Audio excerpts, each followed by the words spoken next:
De su brillante participación en los Juegos Mundiales de Deportistas Trasplantados en Málaga, España, la joven trasplantada del corazón Tatiana Benítez llegó al país luciendo su medalla de oro y recibió muchas muestras de cariño en el aeropuerto.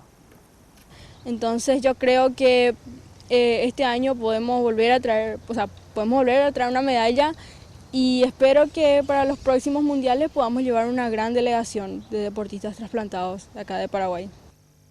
Con esta mentalidad, Tatiana Benítez viajó a Málaga para medirse ante otros golfistas en los Juegos Mundiales de Deportistas Trasplantados.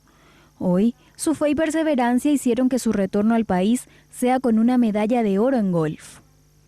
La verdad que fue emocionante para mí hacer flamear la hermosa bandera paraguaya entre tantas banderas de tantos países.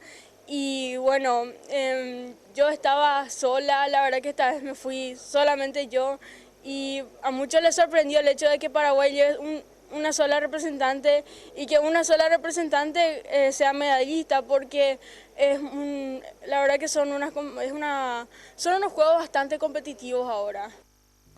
Para llegar a este logro, tuvo que recorrer un largo camino que inició cuando la vida le dio otra oportunidad.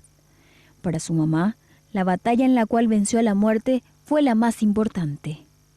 Yo creo que la batalla más difícil siempre va a ser ganarle a la muerte, sobrevivir al trasplante, sobrevivir a todo eso, y el resto son batallas que van a ir apareciendo seguramente. Son logros ya. Son logros nada más. La batalla más difícil fue esa cirugía.